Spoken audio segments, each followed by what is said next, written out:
لبیک یا رسول اللہ، لبیک یا رسول اللہ، حاضر ہے یا نبی یا رسول اللہ، حاضر ہے یا نبی یا رسول اللہ، لبیک یا رسول اللہ، لبیک یا رسول اللہ، لبیک یا رسول اللہ، لبیک یا رسول اللہ، حاضر ہے یا نبی یا رسول اللہ، حاضر ہے یا نبی یا رسول اللہ،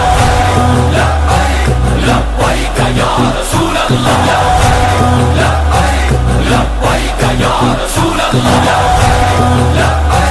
لبیک یا رسول اللہ۔ السلام علیکم ورحمۃ اللہ وبرکاتہ۔ الحمدللہ الحنان المنان الذي خلق الانسان وعلمه البیان، والصلاة والسلام علی رسولہ سید الانس والجان وعلی آلہ واصحابہ ذوی الخیر والاحسان، اما بعد فاعوذ باللہ من الشیطان الرجیم، بسم اللہ الرحمن الرحیم۔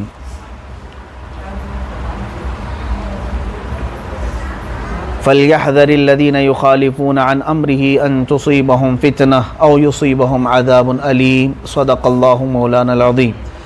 بارگاہ رسالت معاب صلی اللہ تعالیٰ علیہ وسلم میں درود پاک کا ہدیہ پیش کریں۔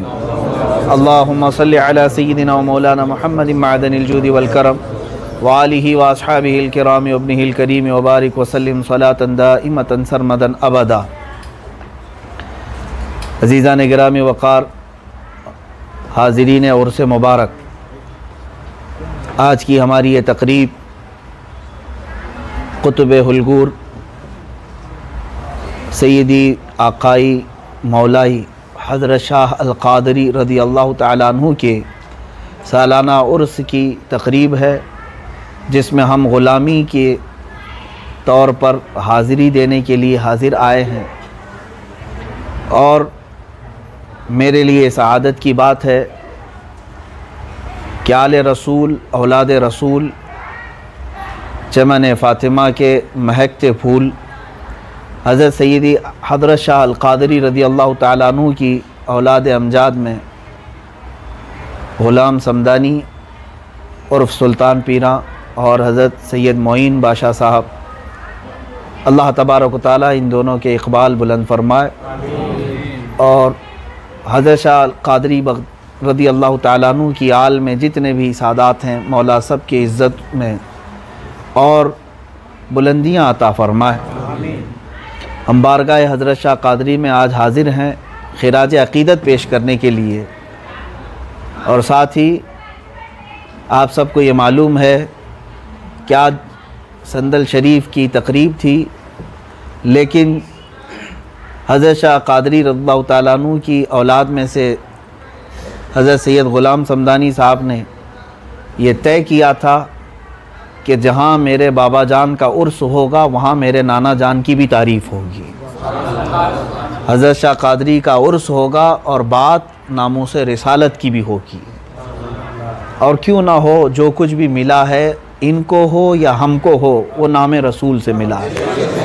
ہو نہ یہ پھول تو بلبل کا ترنم بھی نہ ہو، چمن دہر میں کلیوں کا تبسم بھی نہ ہو نہ یہ پھول تو بلبل کا ترنم بھی نہ ہو، چمن دہر میں کلیوں کا تبسم بھی نہ ہو، خیمہ افلاک کا استادہ اسی نام سے ہے، نبض ہستی تپش آمادہ اسی نام سے ہے۔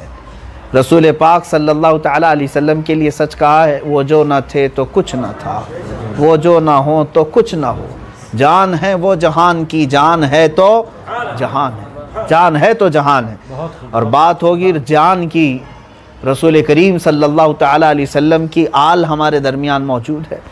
میرے عزیزو، اس سے بڑھ کر کے میرے لیے اور کیا سعادت کی بات ہوگی کہ میرے دائیں بھی آل رسول ہے، بائیں بھی آل رسول ہے، اور سامنے حضرت شاہ قادری کا روضہ مبارک ہے۔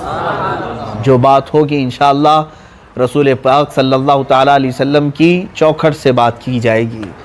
آج کا یہ میسج تمام زائرین کے لیے، حاضرین کے لیے اور تمام سنیوں کے لیے۔ اے سنی غیور مسلمانوں، آج امت مصطفیٰ صلی اللہ تعالیٰ علیہ وسلم جس حالات سے گزر رہی ہے، یقیناً یہ ہماری آزمائش کے دن ہیں، یہ ہمارے امتحان کے دن ہیں، جس کو حالی نے پکار کر کے بارگاہ رسول میں یوں عرض کیا تھا، اے خاصان رسول وقت دعا ہے، امت پہ تیرے وقت عجب آ کے پڑا ہے۔ جو دین بڑی شان سے نکلا تھا اپنے وطن سے، آج وہ پردیس میں آ کے غریب الغربا ہے۔ آج اس دین کی کیفیت یہ حال بنا دیا گیا ہے کہ یہ اپنوں میں غریب الغربا ہو گیا ہے۔ یہ اسلام، یہ قرآن، یہ ناموس رسالت کی بات لوگوں کو عجیب عجیب سی لگنے لگ گئی۔ میرے عزیزو، کیا حضور پاک صلی اللہ تعالیٰ علیہ وسلم اور اسلام اور قرآن اپنے درمیان، اپنے ماننے والوں کے درمیان اجنبی ہو جائیں گے؟ اسی لیے کسی شاعر نے درد سے یہ پکارا تھا، اے رسول پاک آج کا وقت ہے، آپ مدد کے لیے ہاتھ پھیلائیں، ہاتھ باہر فرمائیں، دستگیری فرمائیں۔ آج ہم حضرت شاہ قادری کے عرس میں حاضر ہیں، میں یہاں پر یہی دستگیری کی تمنا لے کر آیا ہوں کہ اب بہت ساری جگہوں سے پکار کر کے دیکھا گیا، ہمارا کوئی اب نہ آسرا نظر آتا ہے، نہ کوئی سہارا نظر آتا ہے۔ آج جس طرح ہم سنی یتیم نظر آتے ہیں، ہر میدان میں ہمیں تنہا چھوڑ دیا گیا ہے، ہمارے بچوں کو مارا جائے، پیٹا جائے، کاٹا جائے، ہمارے درمیان سے آواز اٹھانے والی کوئی شخصیات نہیں نظر آتی، سب اپنے اپنوں میں مصروف نظر آتے ہیں۔ قیامت سا منظر ہے، اور پھر ہمیں ایک آس لگی ہے ان اولیاء کے آستانوں سے کہ کہیں نہ کہیں ان کا دست دراز آئے گا اور مدد آئے گی انشاءاللہ العزیز، اور ظالموں کی کلائیوں کی کو یہ تھام کر کے پکڑیں گے۔ اور ہمیں آج درس کیا لینا ہے؟ یہ اولیاء کاملین مدد کرنے والے ہیں، یہی سوچ کر کے ہمیں اپنے بستروں پہ آرام کرنا ہے، یا پھر ہمیں میدان میں اترنا ہے؟ یہاں سادات بیٹھے ہوئے ہیں، میں بڑی بات یہ عرض کرنا چاہتا ہوں، آپ کو یہ تکلیف نہ ہو، برا نہ لگے۔ آج دنیا بھر میں سادات آل رسول جو صدقہ رسول لے کر کے آج ممتاز ہیں، رسول پاک کی نسبت لے کر کے ممتاز ہیں، ان کے لیے بھی اے سنی مسلمانوں، ہم سب کے لیے بھی یہ تو 1400 سال بعد آنے والی آل ہے، لیکن ظاہری طور پر جن شہزادوں سے میرے نبی کی آل چلی، وہ حسین مجتبیٰ اور حسن مجتبیٰ اپنے ہی وطن سے باہر نکلے، نہتے بچوں کو لے کر میدان کربلا میں آئے، بھوک اور پیاس کو برداشت کیا، اپنے شہزادوں کی لاشوں پر گھوڑوں کو دوڑتے ہوئے دیکھا، اپنی بچیوں کی ردا کو ہٹتے ہوئے دیکھا، خیموں کو تار تار ہوتے دیکھا، پانی کی پیاس پر بلکتے ہوئے بچے شہید ہوتے دیکھا۔ تو آل رسول نے یہ ساری چیزیں کس بات کے لیے اٹھائی تھی؟ اس بات کے لیے کہ دین مصطفیٰ، امت مصطفیٰ تک آسانی سے پہنچ جائے۔ اور حسین کا نام لینے والوں، ذرا سنبھل کر کے نام لینا، اگر مولا حسین کا نام پکارتے ہو تو پھر قیامت کے دن جواب دینے کے لیے بھی تیار ہونا۔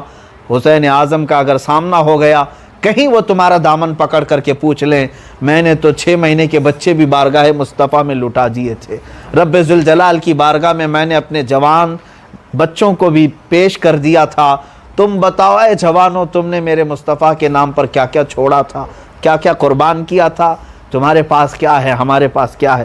اس بات کی فکر کے لیے آج میں بیٹھا ہوں۔ اے مسلمانوں، آج حالات ایسے آ گئے کہ اب کان اس سے قبل کہ ہمارے بہرے ہو جاتے، آنکھ اس سے پہلے کہ ہماری اندھی ہو جاتی، جب ہمارے جیتے جی ہمارے جسم میں روح باقی ہے اور مصطفیٰ کریم صلی اللہ تعالیٰ علیہ وسلم پر گندی گالیاں دی جا رہی ہیں، ماں عائشہ صدیقہ کی عزت محفوظ نہیں، ماں خدیجۃ الکبریٰ کی عزت محفوظ نہیں، حد تو یہ ہے کہ میرے عزیزوں، آج قرآن عظیم کو بھی لوگوں نے اپنے نشانہ بنا لیا، ظلم کا نشانہ بنایا۔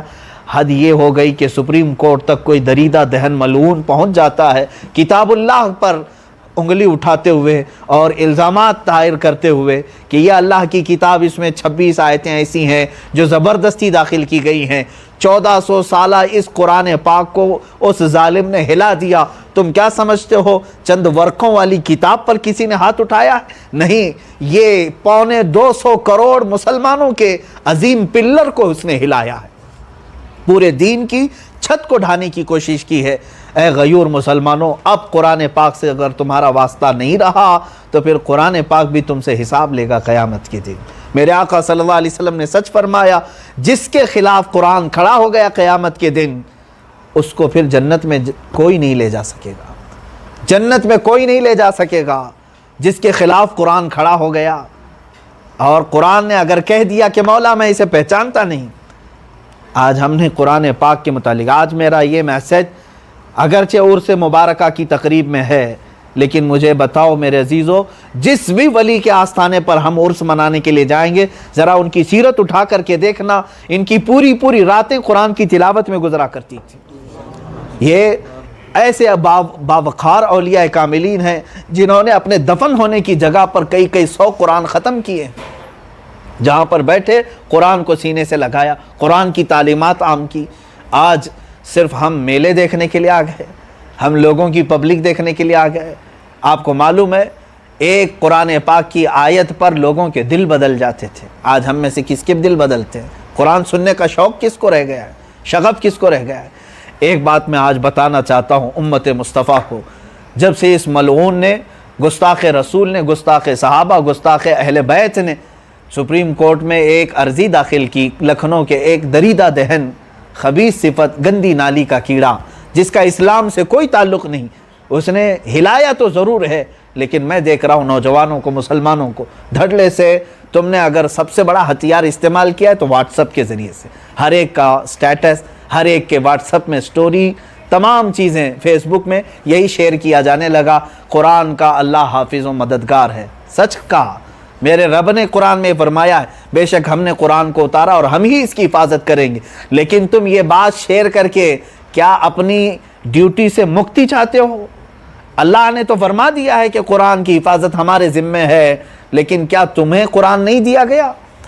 قرآن تمہیں کس بات کے لیے دیا گیا؟ کیا تمہاری میتوں پر پڑھنے کے لیے دیا گیا تھا؟ قسم اٹھانے کے لیے دیا گیا؟ جھگڑے ہو جائیں تو قرآن پر ہاتھ رکھ کر کے قسم کھائیں، اس لیے قرآن آئے؟ کوئی بیمار ہو جائے تو پڑھ کے پھونکنے کے لیے قرآن آئے؟ قرآن تو خود کہتا ہے ھدی للمؤمنین، میں تو مومنوں کی ہدایت کے لیے آیا ہوں۔ دوسری جگہ قرآن خود کہتا ہے ھدی للناس، تمام انسانوں کی ہدایت کے لیے آئے۔ وہ ایک کام چھوڑ کر کے باقی سارے کام قرآن سے کیے جانے لگے۔ یاد رکھو قرآن پاک پر آج جس دریدہ دہن نے انگلی اٹھائی ہے اس کے دوشی ہم بھی ہیں اور تم بھی ہو۔ قرآن کو جس طرح سے طاقوں پر رکھ کر کے کبھی اس کی طرف توجہ نہیں کیا، آج اس پر کسی نے حملہ کیا تو تم بھی دفاع کے لیے آئے بھی تو اس طرح کہ واٹس ایپ میں دفاع کر رہے ہیں، ڈیفنس کر رہے ہیں واٹس ایپ کے ذریعے سے۔ ہونا تو یہ چاہیے تھا کہ ہر ایک مسلمان بچے کے سینے سے ہاتھ قرآن لگا ہوتا اور سب کو دکھاتے، تو قرآن کہاں سے حذف کرے گا؟ مولا نے ہمارے ہر بچے کے سینے میں قرآن اتارا ہوا ہے، الحمدللہ۔ آج یہ عہد ہونا چاہیے تھا، یہ عہد ہونا چاہیے۔ واٹس ایپ چھوڑو، فیس بک چھوڑو، یہ ڈیلیٹ ہو جائے گا، ختم ہو جائے گا۔ اے غیور مسلمانوں، میں یہاں سے میسج دیتا ہوں، اگر تمہارے دل میں قرآن کی محبت ہے اور مولا تعالیٰ نے تمہیں اولاد کی نعمت عطا کی ہے، تو اگر تمہاری آنکھ بھر آتی ہے قرآن کی محبت میں تو یہ عہد کر کے اٹھو کہ مولا اگر تو نے مجھے بیٹا دیا ہے تو آج میں عہد کرتا ہوں کہ اسے حافظ قرآن بناؤں گا۔ قرآن کی حفاظت ہم اپنی اولاد سے کریں گے۔ مجھے ایک بات یاد آتی ہے، جو لوگ آج اس کو ہلکے میں لیتے ہیں، کچھ نہیں ہونے والا ہے، سپریم کورٹ سننے والی نہیں ہے، کیس لیا جانے والا نہیں ہے، ہم سب مل کر کے احتجاج کریں گے، عرضی خارج ہو جائے گی۔ لیکن تم کیا سمجھتے ہو یہ کوئی انجانہ واقعہ ہے، اتفاقی ہونے والا ہے؟ نہیں میرے عزیزو، ماسٹر پلاننگ ہے، ماسٹر پلاننگ ہے۔ آج شوشہ چھوڑا جاتا ہے، ظاہر سی بات ہے ابھی یہاں اتنے لوگ ہیں، پوری دیوار کو گرانا کسی دشمن کے لیے آسان نہیں ہے، لیکن دشمن پہلے سوئی داخل کرے گا دیوار میں۔ سارے لوگ یہ سمجھے ایک سوئی سے کیا ہونے والا ہے، ہوا بھی پاس نہیں ہوتی اس سے، لیکن وہ سوئی کے بعد سوا داخل کرے گا، پھر کدال داخل کرے گا، دھیرے دھیرے یہیں سے دیوار کے گرنے کا سامان بنے گا۔ ترکی کی تاریخ میں تمہارے سامنے رکھتا ہوں، 650 سال خلافت عثمانیہ جہاں رہی، ترکی جو سینٹر رہا خلافت عثمانیہ کا، آپ کو تاریخ نہیں معلوم ہے تو اٹھاؤ میرے عزیزو۔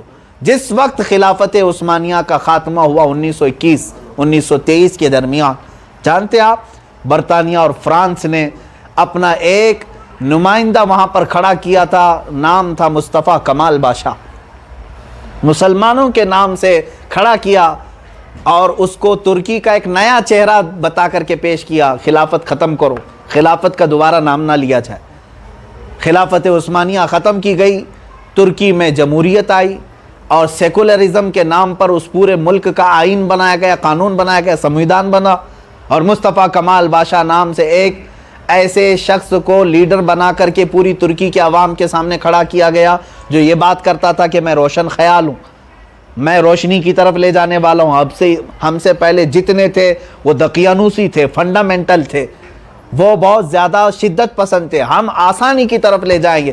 یہ سے اسلام کو مٹا دیا تھا۔ آپ کو معلوم ہے نام کا اسلام ترکی میں رہ گیا تھا، قرآن کی تحریروں پر پابندی لگا دیا تھا اس نے۔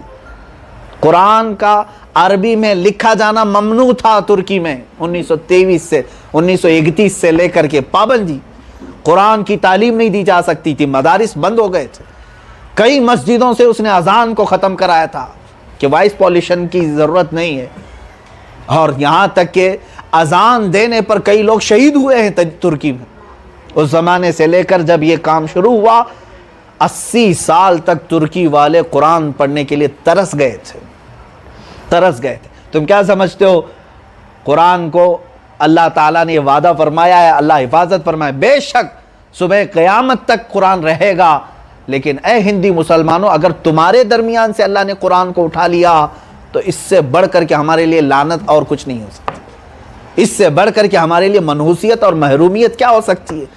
ہاں وہ حفاظت کرے گا کسی اور قوم کے درمیان رکھ کر کے، کسی اور ملک میں رکھ کر کے قرآن کی حفاظت کرے گا، لیکن اے ہندی مسلمانوں اگر تمہارے درمیان سے اللہ نے قرآن کو اٹھا لیا تو یہ اس کے عذاب کا سب سے بڑا نشانہ ہوگا، اس کے عذاب کی سب سے بڑی علامت ہوگی۔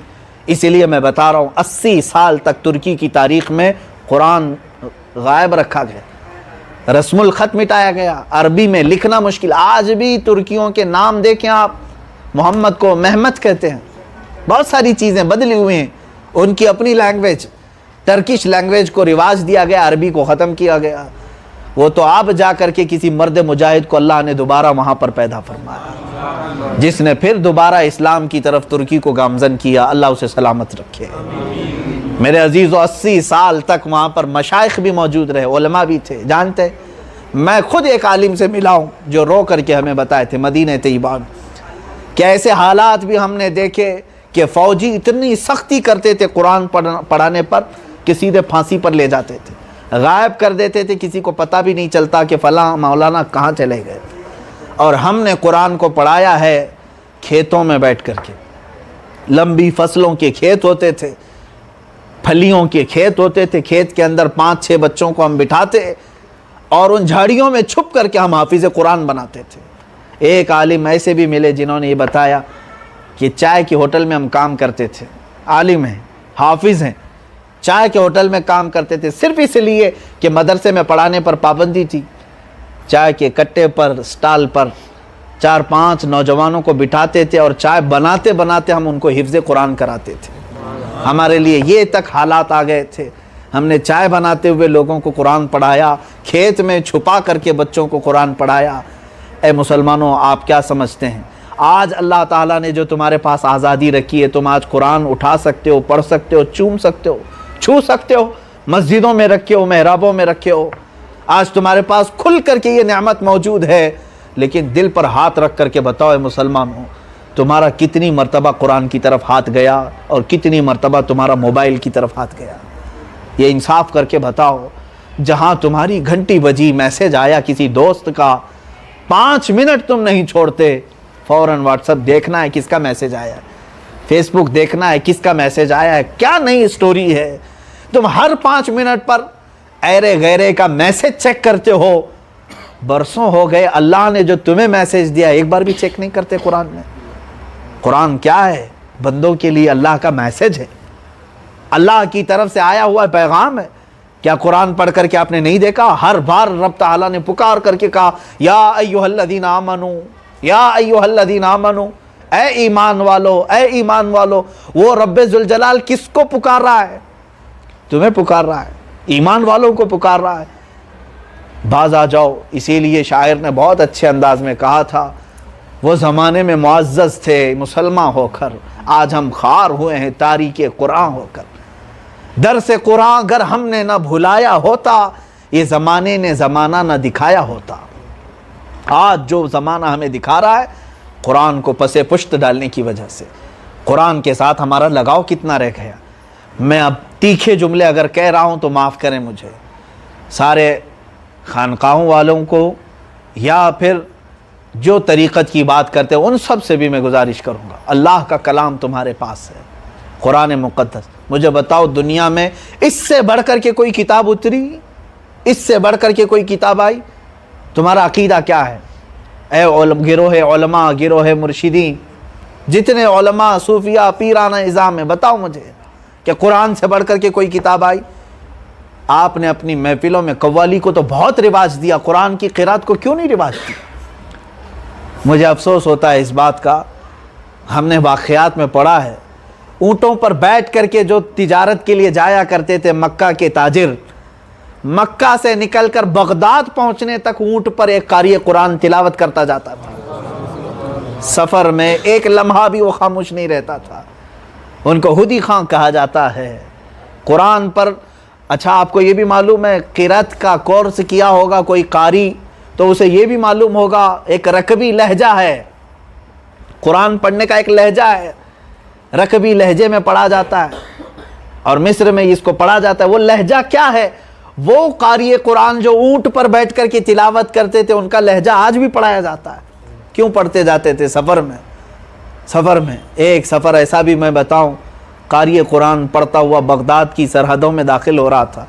بغداد کا مشہور ایک ڈاکو تھا، مشہور ڈاکو جس کی ایک بڑی گینگ تھی، بہت سارے چوروں کو لے کر قافلوں کو لوٹتا تھا، لیکن جانتے ہو ایک قاری قرآن تلاوت کرتے ہوئے آ رہا تھا، رات کا وقت تھا اور وہاں سے اونٹ کی پشت سے آواز آ رہی تھی، سناٹا تھا، آیت کلام اللہ یہ تھی الم یأنی للذین آمنوا ان تخشع قلوبہم لذکر اللہ، کیا ایمان والوں کے پاس اب بھی وہ وقت نہیں آیا کہ اللہ کو یاد کرتے ہوئے ان کے دل مچل جائیں، اللہ کے ذکر سے ان کے دل تڑپنے لگ جائیں، اللہ کا نام سن کر کے وہ مچلنے لگ جائیں۔ یہ آیت میں اللہ تعالیٰ نے فرمایا قاری قرآن یہ پڑھ رہا تھا تلاوت کرتے ہوئے، ڈاکوؤں کا سردار خود مسلمان تھا، وہ مسلمان تھا، عربی جانتا تھا، اتنا تو جانتا تھا، جو اٹھا کر کے پکارتا تھا اور کہتا تھا آن لنا ربنا آن لنا ربنا،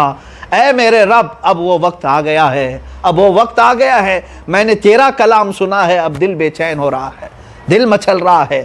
جانتے ہو اس وقت اس نے توبہ کیا، اور یہ کوئی عام آدمی نہیں، وہ فضیل بن عیاض تھے جن کا نام سرکار غوث پاک بھی ادب سے لیا کرتے تھے۔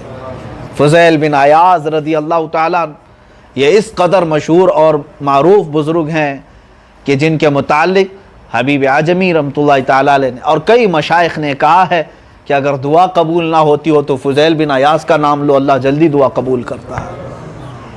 میرے عزیزو یہ بات میں نے کیوں عرض کی؟ بڑے بڑے لوگ قرآن کی تلاوت سن کر کے اپنے ہتھیار چھوڑ کر ایسے منزلیں طے کر گئے کہ وہ ولایت کے اعلیٰ مقام پر پہنچ گئے، اور ہم کیا کر رہے ہیں آج؟ ہم کیا کر رہے ہیں؟ ہماری محفلوں میں قرآن کہاں ہے؟ پتہ نہیں کیسے کیسے گویوں کو لے کر کے ہم اپنی محفل سجا رہے ہیں۔ آپ سخت لگتے ہوں یہ جملے تو معاف کریں، لوگوں کو آج مجھے سمجھ میں نہیں آتا جتنا قوالی میں تھرکتے ہیں، ناچتے ہیں، ڈانس کرتے ہیں۔ اللہ کا کلام پڑھو ان کے اوپر، پتھروں سے بھی زیادہ یہ خاموش بیٹھے ہوں گے، نہ ان کی آنکھ پھوٹتی ہے، نہ آنکھوں سے کوئی آنسو آتے ہیں۔ کیوں؟ اس لیے کہ سمجھنا تو دور کی بات، پڑھنا نہیں آتا قرآن پاک۔ کڑوا لگ رہا ہے نا، لگنے دو میرے عزیز، اس لیے کہ تم پڑھے نہیں ہو، جہالت میں رہو، اس لیے میری بات کڑوی لگے گی۔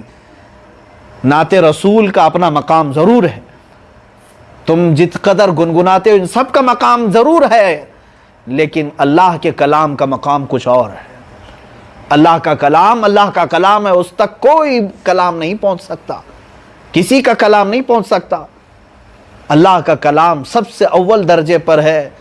ہم نے خود اس کو پیچھے ڈال کر کے، ہم نے خود اس کو بڑی اونچی طاقوں پر رکھ کر کے، آج ایک گستاخ اور ملعون نے اس کے متعلق عرضی داخل کی تو بے چین ہو گئے۔ بے چینی حق ہے تمہاری، اے مسلمانوں، تمہاری اضطراری کیفیت حق ہے، لیکن اس کا علاج یہ ہے کہ میں تمہیں دعوت دوں گا کہ لوٹ آؤ قرآن کی طرف، لوٹ آؤ پھر قرآن کی طرف۔ ایک بات یاد رکھ لینا، دو چیزیں ہمارا پورا اسلام ہے، دو چیزیں ہمارا پورا اسلام ہے، ایک ذات رسول اور دوسرا ذات قرآن۔ یہ چھوڑ، یہ دو چیزیں اگر ہٹ گئی تو پھر اسلام ہی نہیں ہے، اسلام ہی نہیں، کھوکھلا ہے۔ رسول پاک صلی اللہ تعالیٰ علیہ وسلم کی ذات نہیں ہے اور پھر قرآن نہیں ہے تو پھر اسلام کوئی چیز کا نام ہی نہیں۔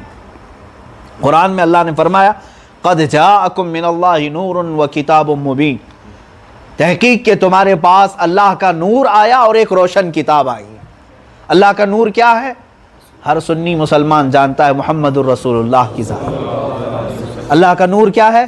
حضور کی ذات ہے۔ اور روشن کتاب کون سی ہے؟ قرآن پاک۔ مجھے بتاؤ کوئی کتاب اندھیرے میں پڑھی جا سکتی ہے؟ کتاب کو پڑھنے کے لیے نور کی ضرورت ہے، کتاب کو پڑھنے کے لیے نور کی ضرورت ہے، قرآن کو پڑھنے کے لیے نور مصطفیٰ کی ضرورت ہے، اور نور مصطفیٰ کو سمجھنے کے رسول کو نہیں سمجھ سکو گے اور بغیر رسول کے قرآن سمجھ میں نہیں آئے گا۔ اور یہ دو چیزیں نہیں سمجھے تو پھر تمہارا اسلام سے کوئی واسطہ ہی نہیں، تمہارا کوئی تعلق ہی نہیں۔ تم 1000 ٹوپیاں ڈال لو، 1000 داڑیاں لے لو، 1000 لباس پہن لو، یہ صرف اور صرف ظاہر رہ جائے گا۔ اسی لیے شاعر نے سچ کہا ہے کہ حقیقت چھپ نہیں سکتی بناوٹ کے وصولوں سے، خوشبو آ نہیں سکتی کاغذ کے پھولوں سے، خوشبو نہیں آ سکتی کاغذ کے پھولوں سے۔ آج جس چیز کو اسلام بنا کر کے پیش کیا جا رہا ہے میرے عزیزوں، اسی لیے میں یہ کہنا چھوڑ رہا ہوں، بار بار میں یہ کہتا تھا ہندوستان کے 25 کروڑ مسلمان، کس نام سے ہم کہیں 25 کروڑ 25 کروڑ، یہاں تو 25,000 بھی نہیں 2500 بھی نہیں ملتے جو قرآن عظیم اور ذات رسول کے لیے اپنی جان وقف کرتے ہوں۔ اللہ ماشاءاللہ، میں سب کی بات نہیں کرتا، آج دل درد کرتا ہے، اس لیے میں نے یہاں یہ جملے کہے۔ ان سادات کے درمیان بیٹھ کر سیدی حضرت شاہ قادری رحمۃ اللہ تعالیٰ علیہ کے عرس میں حاضر ہو کر صرف یہ جملے میں نے اس لیے کہے کہ غیور مسلمان ہو سکتا ہے اب بیدار ہو جائیں، قرآن کو جا کر کے وہ اٹھا لیں، سینے سے لگا لیں اور ایک بار اس سے کہہ دیں، جانتے ہو آپ میرے آقا صلی اللہ علیہ وسلم کی حدیث پاک ہے، اے مسلمانوں، جب تمہیں قبر کی تختیاں بند کر کے تمہارے ماں باپ چھوڑ آئیں گے، تمہارے بھائی بہن چھوڑ آئیں گے اور تمہارے رشتہ دار چھوڑ آئیں گے تو قرآن تمہارے کندھے کے بغل میں آ کر بیٹھے گا، تمہارے بازو میں آ کر بیٹھے گا۔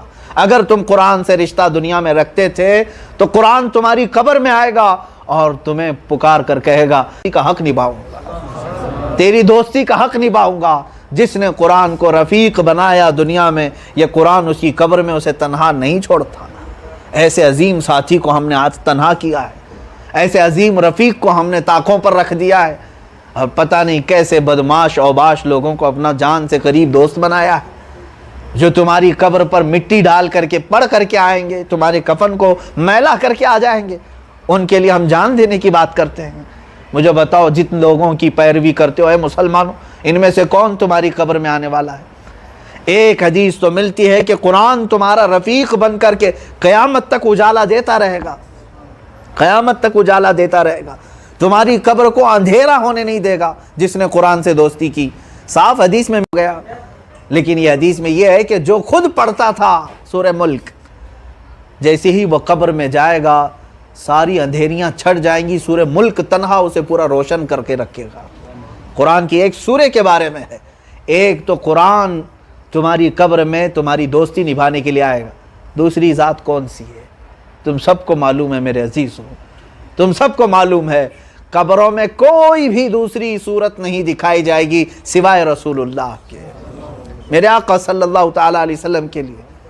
اور وہ لوگ فخر سے یہاں سے جائیں گے جنہوں نے اپنی جان میرے مصطفیٰ کے لیے فدا کی ہے، اور جنہوں نے قرآن کے لیے اپنی زندگی کو تج دیا ہے، وہ لوگ سکون سے جائیں گے یہاں سے دنیا سے۔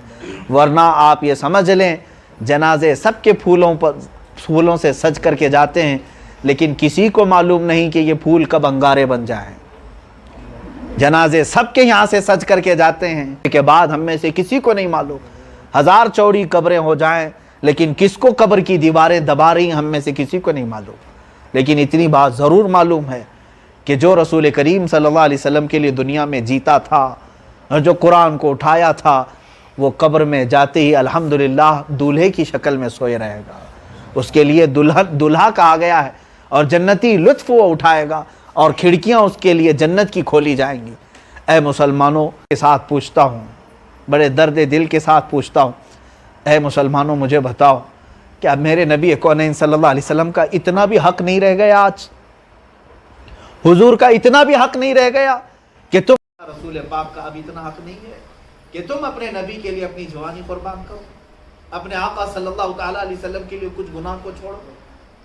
غیروں کی پیروی بہت ہو گئی، بہت ہو گئی، دوسروں کو آئیڈیل بہت بنا لیا، ایسے لوگوں کو آئیڈیل بنایا جن کی خود زندگی کا کوئی ٹھکانہ نہیں، ایسے لوگوں کے ہم عاشق بنے ہوئے۔ پوچھو کسی بھی بچے کو پکڑ کر کے پوچھو، کہتا ہے میں فلاں ہیرو کا فین ہوں، میں فلاں ہیرو کا فین ہوں۔ تم نے ہیروؤں کے لیے اپنی زندگی قربان کر دی، جس نے تمہارے لیے رو رو کر کے دریا بہائے اس کے لیے ایک عمل تک نہیں کرنے کو تیار ہے، جو تمہاری قبر میں بھی آنے کو تیار ہے میرے مصطفیٰ۔ یہاں تک کہ بعض روایات میں ملتا ہے کہ اگر کوئی غلام رسول قبر میں سوتا ہے، منکر نکیر جھنجھوڑ کر اٹھانے آتے ہیں تو میرے آقا ان سے کہتے ہیں آہستہ اٹھاؤ میرا غلام، آہستہ اٹھاؤ میرا غلام۔ جس رسول کو تمہارے اٹھائے جانے کا بھی احساس ہے، بلکہ یہ حدیث پاک کے الفاظ میں بتاؤں، لو شوکۃ تدخل فی رجل امتی، یہ حدیث کے الفاظ میں بتا رہا ہوں، اگر ایک کانٹا بھی امتی کے قدم کے نیچے چبھتا ہے، حضور فرماتے اس کا بھی احساس مجھے ہوتا ہے، اس درد کا احساس ہوتا ہے۔ رسول پاک صلی اللہ علیہ وسلم کو ہمارے تلووں پر چبھنے والے کانٹے کا احساس ہے، اور حضور کی شان میں ہزاروں گالیوں کا ہمیں احساس نہیں آتا۔ حضور پاک صلی اللہ تعالیٰ علیہ وسلم کی شان میں 25,000 گالیاں صرف ہندوستان میں دی گئی۔ اے مسلمانوں بتاؤ، اب ہمارا جسم کب درد کرے گا؟ اب ہماری آنکھیں کب روئے؟ ہمارا جسم کب کانپے گا؟ کیا ہمارے پاس حضور پاک صلی اللہ علیہ وسلم کو دکھانے جیسا چہرہ موجود ہے؟ یا ہمارے جیتے جی یہ ساری چیزیں ہو رہی ہیں، ہم اب اپنی تباہی کا انتظار کریں، ہم اللہ کے عذاب کا انتظار کریں؟ اگر نہیں بدلتی، اللہ نے قرآن پاک میں فرمایا ان اللہ لا یغیر ما بقوم حتی یغیروا ما بانفسہم، بے شک اللہ تعالیٰ اس وقت تک کسی قوم کی حالت نہیں بدلتا جب تک اس قوم کو خود اپنی حالت بدلنے کا خیال نہیں۔ جب تک تم نہیں بدلو گے تب تک اللہ رب العزت کی طرف سے کوئی مدد نہیں۔ اسی لیے اقبال نے بہت پیارے انداز میں کہا تھا، قوت فکر و عمل پہلے فنا ہوتی ہے جب کسی قوم کی شوکت پہ زوال آتا ہے۔ قوت فکر و عمل پہلے فنا ہوتی ہے جب کسی قوم کی شوکت پہ زوال آتا ہے۔ زوال بندہ مومن کا بے زری سے نہیں، سبب کچھ اور ہے جسے تو خود سمجھتا ہے۔ اقبال نے کہا ہے، ہم جو آج نہتے ہیں اور آوارہ ہو گئے ہیں، ذلیل و رسوا ہو گئے، ہماری کوئی سننے والا تک نہیں ہے، ہماری فریاد بات کرنے والا تک نہیں ہے، ہمیں منہ لگانے والا کوئی نہیں رہ گیا۔ 25 کروڑ کہتے رہ گئے ہیں۔ میرے عزیزو، 1 کروڑ 2 کروڑ والے لوگ بھی اپنی بات منوانے کی طاقت رکھتے ہیں، اپنی بات منوانے کی طاقت رکھتے ہیں، حکومتوں کو بدلنے کی طاقت رکھتے ہیں۔ ایک ہم ہے کہ جس میں اپنے ہی اندر موجود کتوں کا ہم مقابلہ نہیں کرتا۔ یہاں پر اقبال نے جو کہا ہے وہ بہت اچھی بات ہے، سبب کچھ اور ہے جسے تو خود سمجھتا ہے۔ اے مسلمان، تو خود سمجھتا، زوال بندہ مومن کا بے زری سے نہیں۔ تو کیا سمجھتے ہو ہمارے پاس مال نہیں ہے اسی لیے ہم نیچے آ گئے؟ زوال بندہ مومن کا بے زری سے نہیں، بلکہ اصل وجہ کیا ہے جو ہمارے زوال کی ہے؟ وہ یہ ہے، ان سے پھرے جہاں پھرا پھر آئی کمی وقار، ان سے پھرے جہاں پھرا پھر آئی کمی وقار، ان کے جو ہم غلام تھے خلق کے پیشوا۔ یہی ہے اصل وجہ۔ یہ 2 باتیں میں آج کی اس تقریب میں میسج کے طور پر دینا چاہتا ہوں۔ ایک ذات رسول کو تھام دو اور دوسرے قرآن عظیم۔ تمہیں معلوم ہے آخری خطبے میں میرے آقا نے کیا فرمایا؟ انی ترکت فیکم الثقلین، اے مسلمانوں میں تمہارے درمیان 2 بھاری چیزیں چھوڑ رہا ہوں، اگر تم انہیں پکڑے رہو گے تو کبھی گمراہ نہیں ہو۔ کیا 2 چیزیں چھوڑی تھی میرے آقا نے؟ ایک آل رسول کو چھوڑا تھا اور دوسرے قرآن پاک۔ میرے آقا نے فرمایا یہ 2 چیزیں تم پکڑے رہو گے تو کبھی گمراہ نہیں ہو۔ آل رسول کا مطلب کیا ہے؟ آل رسول اس لیے میرے آقا نے چھوڑا ہے کہ ان کے ذریعے سے تم رسول تک پہنچو، ان کے ذریعے سے تم رسول تک پہنچو۔ ہاں، ہم آل رسول کے اگر قدم چومتے ہیں تو صرف اس لیے کہ خون رسول، ہم چہرہ دیکھ کر کے نہیں، یا ان کا لباس دیکھ کر کے نہیں، یا ان کا قد و قامت دیکھ کر کے نہیں، بلکہ خون رسول کی وجہ سے. اور ان سعادات کو بھی چاہیے کہ اگر اب ہم جیسے کم علم لوگوں پر، میں ایک طالب علم، آج یہ بات کہنا پڑ رہا ہے کہ اگر ہم جیسے لوگوں کے کندھوں پر ایک بوجھ ہے امت مصطفیٰ تک پیغام پہنچانے کا، تو ان سعادات پر دگنا بوجھ موجود ہے. شریعت طاہرہ کی حفاظت بھی اور اپنے گھر کی حفاظت، رسول اللہ صلی اللہ علیہ وسلم کے گھر کی حفاظت ان پر فرض ہے. اہل بیت اور سادات بھی اس مشن کو پکڑ لیں، تھام لیں کہ آج ان کی بھی زندگی آگے داؤ پر آئے گی اگر وہ ناموس رسالت کے لیے سیریس نہیں ہوئے، قرآن کے لیے اگر وہ سیریس نہیں ہوئے، تو پھر جو نعمتیں آج تم اللہ کے ربی کے نام پر کھا رہے ہو، یہ ساری نعمتیں ہو سکتا ہے سلب بھی ہو جائے. اللہ تبارک و تعالیٰ اگر ان نعمتوں کو ہٹا دیا تو پھر کوئی نعمت تمہارے پاس نہیں رہے. بس میری اسی گفتگو کے ساتھ میں اس بات پر اپنی گفتگو کا خاتمہ کرتا ہوں جو امام اہل سنت فاضل بریلوی رضی اللہ تعالیٰ عنہ نے ہمیں درس کے طور پر یہ دیا تھا. بہت بہترین پیغام دیا تھا. ہم جو یہاں جی رہے ہیں مسلمانوں، کس کے لیے جی رہے ہیں؟ کچھ نوجوان یہ سمجھتے ہیں کہ عورتوں کے لیے جی رہے ہیں، کچھ لڑکیاں مل جائیں، کچھ جائیداد کے لیے جی رہے ہیں، کچھ دکانوں کے لیے جی رہے ہیں، کچھ بزنس کے لیے جی رہے ہیں. نہیں ہے مسلمانوں، ایک سنی عاشق مصطفیٰ جیتا ہے تو کس کے لیے؟ امام اہل سنت فاضل بریلوی فرماتے ہیں، دہن میں زبان تمہارے، بدن میں ہے جان تمہارے. یا رسول اللہ ہم آئے یہاں تمہارے لیے اور اٹھے بھی وہاں تمہارے لیے. آج لے ان کی پناہ، آج مدد مانگ ان سے، پھر نہ مانیں گے قیامت میں اگر مان گیا. انہیں جانا انہیں مانا، نہ رکھا غیر سے کام، للہ الحمد میں یہاں سے سلام گیا. کام وہ لے لیجئے تم کو جو راضی کرے، ٹھیک ہو نام رضا تم پہ کروڑوں درود. آج ہم تقریب میں جس بزرگ کے حاضر ہیں، ظاہر سی بات ہے، میں نے ابھی تھوڑی دیر قبل بھی کہا تھا، جن کے آستانوں پر جائیں، جن کی بارگاہوں میں جائیں، ان کی تعریف کرنے کا سب سے پہلا حق ہوتا ہے. لیکن ہم نے کسی بھی دوسرے بزرگ کی یہاں پر تعریف نہیں کی اور نہ ہی بیان کیا. جو کچھ بھی کیا وہ صرف ذات رسول کا کیا، اس لیے کہ ہمیں معلوم ہے ان تمام اولیاء کے بادشاہ صرف مدینے کے تابعدار. رسول کریم صلی اللہ تعالیٰ علیہ وسلم کی تعریف میں ان تمام اولیاء کی تعریف. لیکن آج ہم عرس کی تقریب میں حاضر ہیں تو میں برکت کے لیے حضرت سید حضرت شاہ قادری رضی اللہ تعالیٰ عنہ کے متعلق کچھ باتیں آپ کے تک پہنچا دوں. یہ ضروری ہے اس لیے کہ آنے والی نوجوان نسل وہ اپنے اولیاء سے روشناس رہے، معلومات حاصل کرتے رہے. اور میں اہل خانہ سے حضرت شاہ قادری رضی اللہ تعالیٰ عنہ کی اولاد امجاد آج بھی موجود ہیں گلگور شریف میں. ان سے میری بڑی مؤدبانہ التماس ہے کہ حضرت شاہ قادری رضی اللہ تعالیٰ عنہ کی جو کتابیں یا علمی نسخے جو موجود ہیں وہ منظر عام پر لائیں. امت کے نفع کے لیے انہوں نے جو کچھ بھی قلمی نسخے چھوڑے ہیں وہ سب سے بڑی وراثت ہے پوری امت کے لیے. اس کو منظر عام پر لائیں تاکہ ان کی شخصیات کو ہم پوری امت کے درمیان آشکار کر سکیں. جس ولی کے آستانے پر آپ حاضر آئے ہیں میرے عزیزو، یہ صحیح النسب حسینی سادات میں سے. میرے آقا صلی اللہ تعالیٰ علیہ وسلم کی آل پوری دنیا میں دو قسموں میں بٹی ہوئی ہے، حسنی سادات ہیں اور حسینی سادات ہیں. گلگور شریف اور بنکاپور میں جو سادات ہیں یہ حسینی سادات ہیں. ان کے جد امجد حضرت شاہ قادری رضی اللہ تعالیٰ عنہ کے نانا حضرت سید علاء الدین شاہ قادری رضی اللہ تعالیٰ جو بنکاپور میں آرام فرما ہے، وہی سب سے پہلے اس علاقے کا رخ کرنے والے ہیں. علاء الدین شاہ قادری رحمۃ اللہ تعالیٰ علیہ سرہند میں بھی تھے، پنجاب میں رہے اور علم دین حاصل کرتے رہے اور سفر بھی کرتے رہے. آپ کا سلسلہ نسب حضرت سید حمزہ حسینی رضی اللہ تعالیٰ عنہ سے ملتا ہے بیجاپور کی. اور حمزہ حسینی رضی اللہ تعالیٰ عنہ یہ وہ ولی پاک ہیں جو کچھوچا شریف کے قطب سیدنا مخدوم اشرف جہانگیر سمنانی رضی اللہ تعالیٰ عنہ کے بھتیجے. مخدوم اشرف سمنانی جہانگیر سمنانی رضی اللہ تعالیٰ عنہ کا نام کون نہیں جانتا. میرے عزیزو، حضرت مخدوم سمنانی رضی اللہ تعالیٰ عنہ کا جو نسب ہے وہی حضرت سید علاء الدین شاہ قادری رضی اللہ تعالیٰ عنہ کا بھی نسب ہے، بیجاپور کے حمزہ حسینی سے چل کر کے.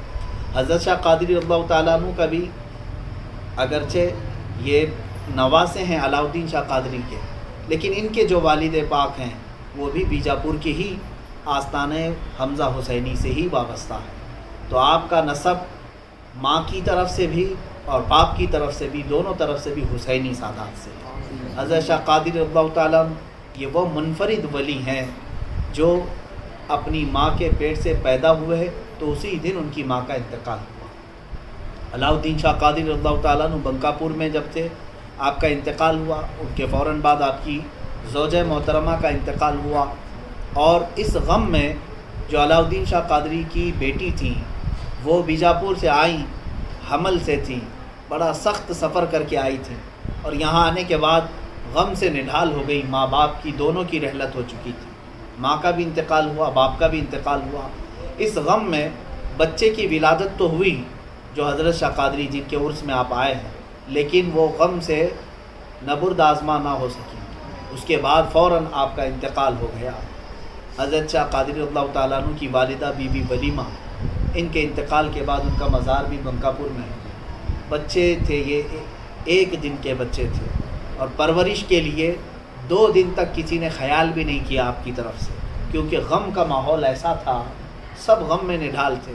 آپ کی خالہ جان تھی علاؤ الدین شاہ قادری کی دوسری بیٹی حضرت بی بی فاطمہ، وہ شادی شدہ نہیں تھی، وہ آستانہ علاؤ الدین شاہ قادری میں اکیلی موجود تھی. اور علاؤ الدین شاہ قادری کے ایک بیٹے حضرت عبدالرزاق شاہ قادری یہ بھی وہاں موجود تھے جو حضرت شاہ قادری کے سگے ماموں. 3 دن کے بعد ان کو ایک حجرے سے اٹھایا، حضرت شاہ قادری رضی اللہ تعالیٰ عنہ کو اٹھا کر کے لایا گیا. جانتے ہو ان کی پرورش کیسے ہوئی؟ حضرت شاہ قادری رضی اللہ تعالیٰ عنہ کی پرورش کے لیے شہر بھر کی دایائیں بلائی گئیں دودھ پلانے کے لیے، لیکن کسی کا دودھ آپ نہیں پیتے تھے. بچے کو 3 دن تک دودھ نہیں دیا گیا، پھر بھی وہ ہنستے اور کھیلتے ہوئے موجود تھے. حضرت عبدالرزاق شاہ قادری نے محسوس کیا کہ بچہ 3 دن سے دودھ نہیں پیا ہے، تو انہوں نے اپنے سینے سے لگایا. اللہ تعالیٰ نے غیبی طاقت کے طور پر عبدالرزاق شاہ قادری کے سینے میں دودھ منتقل فرمایا. اور حضرت شاہ قادری یہ تنہا وہ ولی ہیں جو اپنے ماموں کا دودھ پی کر کے بڑھے، ماموں کا دودھ پیتے رہے. اور یہاں تک کہ جو بچوں کے دودھ پینے کی مدت ہوتی ہے پوری مدت تک حضرت عبدالرزاق شاہ قادری سے ہی دودھ پیتے ہیں.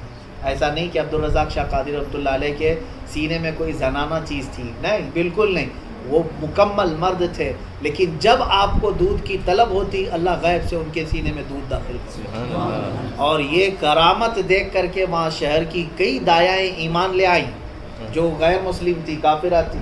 ان سب عورتوں نے ایمان قبول کیا اس بات پر کہ ہم نے زندگی میں پہلی مرتبہ ایسا دیکھا ہے. دیکھو، چینج کر کے سرجری کرا کر کے مرد عورت بن جائے، عورت مرد بن جائے، دکھنے میں تو ہو سکتا ہے، لیکن دودھ کا پیدا ہونا یہ صرف نظام قدرت میں موجود ہے، نہیں پیدا کر سکتے. دودھ کا پیدا کرنا، بچے کا پیدا کرنا یہ اللہ کی قدرت میں ہے. تو یہاں عبدالرزاق شاہ قادری رضی اللہ تعالیٰ عنہ کے سینے میں دودھ کا آنا یہ میرے عزیزوں کسی سرجری اور سائنٹیفک دواؤں کے ذریعے سے نہیں تھا.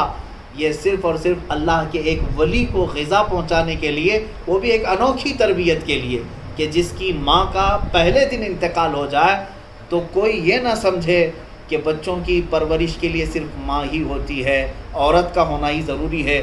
اللہ اپنے قدرت کے عجائب جب دکھانا چاہے تو مردوں سے بھی بچوں کی پرورش کرتا. رب تبارک و تعالیٰ کی قدرت کے وہ شاہکار ہیں. یہ سب کے ساتھ ممکن نہیں ہے، اللہ جس پر دکھانا چاہے. ویسے سب کو معلوم ہے بغیر باپ کے بچہ پیدا ہوتا ہے، بغیر باپ کے بچہ ہوتا ہے، لیکن مولا تعالیٰ کو جب منظوری ہوئی تو عیسیٰ علیہ السلام کو بغیر باپ کے حضرت مریم کے پیٹ سے پیدا کیا. بغیر ماں کے کوئی بچہ پیدا ہوتا ہے؟ بغیر ماں کے. اب آپ یہ سوچ رہے ہوں گے یہ کیسے؟ ہاں، بغیر ماں کے بھی بچہ پیدا ہوا. حضرت آدم علیہ السلام. آدم علیہ السلام کی ماں کون ہے؟ کوئی نہیں. میرے عزیزوں، یہ کرامت حضرت شاہ قادری رضی اللہ تعالیٰ عنہ کی زندگی پاک میں رکھی گئی ہے. اللہ تبارک و تعالیٰ ان کے آستانے سے خوب خوب فیوز و برکات ہمیں عطا فرمائے. اب یہ یہاں سے آنے والوں کے لیے میری تنبیہ ہے کہ آپ حضرت شاہ قادری کے آستانے سے ضرور اللہ کی بارگاہ میں اپنے ایمان کا سوال کریں، اپنے ایمان کی بھیک مانگیں اور یہ دعا کریں کہ مولا اس ولی پاک کو تو نے اپنی ان کی زندگی میں جو تقویٰ و طہارت عطا کیا تھا اس کے چند قطرے مجھے بھیک میں عطا فرما. دنیا مانگنے کے لیے بہت لوگ آتے ہیں میرے عزیزوں، اپنا ایمان مانگو اور اپنی آخرت مانگو اور ان کے تقوی و طہارت کو مانگو.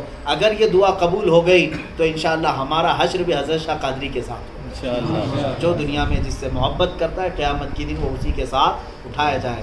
آپ نکاح بھی فرمائے اپنے سگے ماموں کی بیٹی سے، عبدالرزاق شاہ قادری رضی اللہ تعالیٰ عنہ کی صاحبزادی سے. اور اس کے بعد حضرت شاہ قادری کی عبادتوں کا حال تو یہ تھا میرے عزیزوں، یہاں پر شاہنور جانے کے راستے پر آج بھی وہ غار موجود ہے، آج بھی وہ گوی موجود ہے جس میں 12 سال تک آپ اندر بیٹھے رہے. 12 سال ناخن پورے لٹک رہے تھے، بال پورے بڑھ چکے تھے. 12 سال کوئی مدت ہوتی ہے؟ آپ سوچیں 12 سال تک اس غار میں یاد الہی میں ایسے مشغول رہے. اور رات کے وقت 12 سال کے بعد آپ اس غار سے باہر آئے تھے تو دیکھنے والوں نے بتایا کہ وہ پورا کا پورا اجالا ہو چکا تھا. ایسا لگتا تھا جیسے سورج طلوع. آپ کے چہرے پاک سے اتنا نور ظاہر تھا، وہ ذکر الہی کا نور تھا. آج بھی وہ غار موجود ہے حضرت شاہ قادری رضی اللہ تعالیٰ. اس کے بعد وہاں سے آپ تشریف لائے ہلگور شریف اور یہیں اپنا ہمیشہ کا مسکن اسے بنا لیا اور اس زمین کو انہوں نے منتخب کر لیا جس زمین پر آج ہم بیٹھے ہوئے ہیں. اللہ کے ولی جس آستانے پر ہوتے ہیں وہاں دعائیں قبول کی جاتی ہیں، وہاں سے اللہ تبارک و تعالیٰ جلد دعائیں سنتا ہے. اللہ کریم ان کی آل و اولاد کو خوب برکتوں سے نوازے، ایمان و عقیدے کی مضبوطی عطا فرمائے. ان کی آل و اولاد کو اللہ تعالی ہمارے سروں کا سایہ بنائے اور حضرت شاہ قادری رضی اللہ تعالیٰ عنہ کے فیوز و برکات سے ہم سب کی جھولیاں بھر دے. مولا جتنے زائرین آئے ہیں سب کو مولا عشق رسالت عطا فرمائے. رسول کریم صلی اللہ تعالیٰ علیہ وسلم کے ادنا غلاموں میں مولا ہم سب کو شامل فرمائے. قیامت کے دن میرے آقا کے اصحاب اور خدام کے ساتھ ہم سب کا حشر فرمائے. وصلی اللہ تعالیٰ علی خیر خلق محمد وآلہ وصحبہ اجمعین.